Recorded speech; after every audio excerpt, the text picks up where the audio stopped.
So, well, however we've got here, we've got ourselves into this armbar position.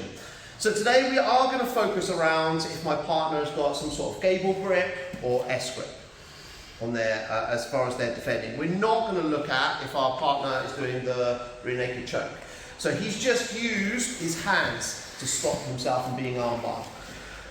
So we're going to look at two particular ones. First of all, looking at going to the side and taking his arms away from his core. So in this position, the biggest mistake, especially beginners make, is that they attack at the elbow. So they'll put their arm through and they'll be pulling on the elbow and trying to finish the armbar. The problem with that is maybe he'll get a little bit of pain in the elbow here, but there's actually no pressure on where the grip is. So when I've got this arm through and I'm pulling here, he feels pretty relaxed in this position. This might be a little bit sore. So we need to attack where this is. So I'm going to pull an arm through, whichever way I want to go, and I'm going to pull the elbow into my hip on that side.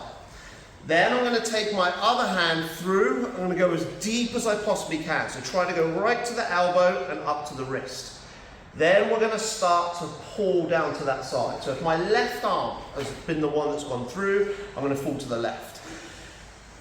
Because of the way that he's gripped, this is going to be the best way for me to do this on this side, because the arm barring hand is on the left hand side. If his hands were the other way around, or he had an S grip, I could go either right for the other way, or S grip, I can go either way. So just go through that second. So I've gone all the way through. Now still, Chris is a strong dude. If I keep it in the core here, it's going to be difficult to finish. So I'm going to want to take it away from the core. So I'm going to start to fall down to one side, keep the head pressure, so I attack in at the shoulder, and I wait for the arm to come loose. Actually getting the break here is relatively easy, especially if we come down off to the side. The only issue for me here is the position that I've put him in, he's going to do the hitchhiker, step and through. So I've got to be aware of that. So he makes his grip, I pin his hip to my right hip. If the arms were S grip, for example, and I wanted to go the other way, I'd pin it to my other hip, go deep, and I'd fall down this direction. So I pin it into the hip, go deep onto the wrist, and I start to fall down. Now, as I start to fall down and the arms start to break, if I'm worried about the hitchhiker, I'm going to bring this foot in front of his shoulder. And I'm going to pinch it nice and tight, so if when he tries to go for the hitchhiker, I have better control over. You could go for like this head scissor, which we're going to discuss in a minute. The only problem with the head scissor once we get to this position is kind of the space that we have available. I don't have great space to bring this leg to this side. So the better one is going to be just to place it in front of the shoulder, pinch it nice and tight, and then as I rotate through, I come back, if he tries to do the hitchhiker, I have a little bit more control over that position so we can't roll out. And then we finish the armbar as normal. So if he's got the grips that he's got, I'm going to pull into my right hip. Left arm is going to go through deep, and we're going to start pulling. Like if I can get this broken and just break it from the center, I will. But if he's strong and this is not working, I need to take it away from his core. So I'm going to lay down to the side. As I start to feel that break, bring my leg in front of his shoulder, and then as I recenter, as he tries to do the hitchhike, I keep control, and I finish with that armbar. So I want you to look at, I mean you can go either way, depending on how they've got their grips. You can go towards their legs if you want. It is a little safer for hitchhiker if you go towards their legs. But sometimes, especially if he's got his arms the way around that he did have, that's not an option for me. So let's practice going side to side and also practice looking, trying to stop that hitchhiker when they try to roll away. Okay? 1, 2, 3. So, not going too far from the same position. We're looking to just stay in control of the escapes that he's looking to make happen here. So I'm going to take my arm all the way through. Just changing up my leg position basically. Moment. This is like traditional armbar finish. I break it open. The problem with traditional is that he has ways to escape. He has the hitchhiker escape.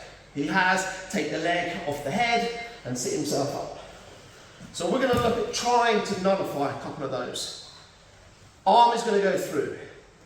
I'm just going to come down to the side. I don't want to go all the way down. just onto my elbow, and we're going to grab hold of the leg. We're creating an angle, but also making sure that he's not able to do any sort of hitchhiker away from me. So I grab his leg, lay down.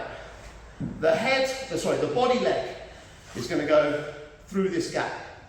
And then I'm going to bring it through, place it on this side. I mean, we could do the same as we've just done. We can place it in front of the shoulder here and still get some control, but the best control is going to come from this head scissor.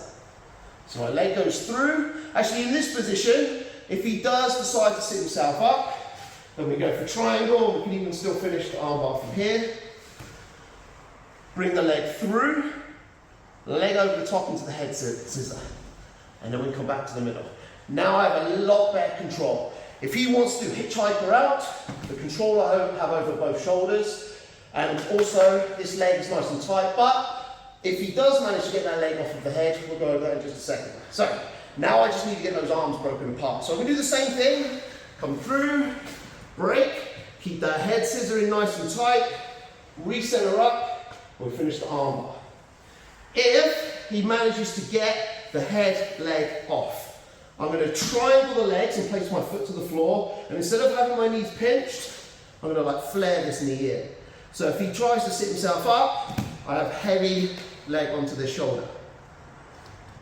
If he then decides that he's going to go for the hitchhike escape, I'm just going to, hold on, wait 1 second, I'm slow. If he starts to make the hitchhiker escape through, I can bring the leg back over the top and stop here, or I can switch to the opposite side, put this head and control the near side shoulder, triangle up the legs. So if he tries to hitchhiker out, I have control over the head, and I finish the armbar here. So it's all about how we're going to stay in control of what he's able to do for the escape. I've got to keep control of these shoulders. I've got to keep control of the head. So, again here, come down to the elbow, so it gives me some space to put this foot through. Number one, I can place my feet as they were before, but I'm going to go for this head scissor. Once I'm here, I can break the arms the same way, nice and tight, and finish. If he looks to take the head leg off, I'm going to flare this knee out, triangle up my legs, place my foot onto the floor so that I can still get the leverage to pull up.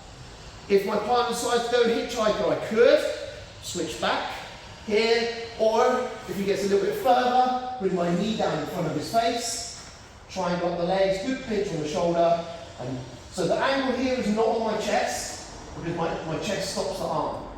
Create this angle over the hip, and push in for the arm finish. So I want you to just have a little play. Obviously some of the details might be a bit much.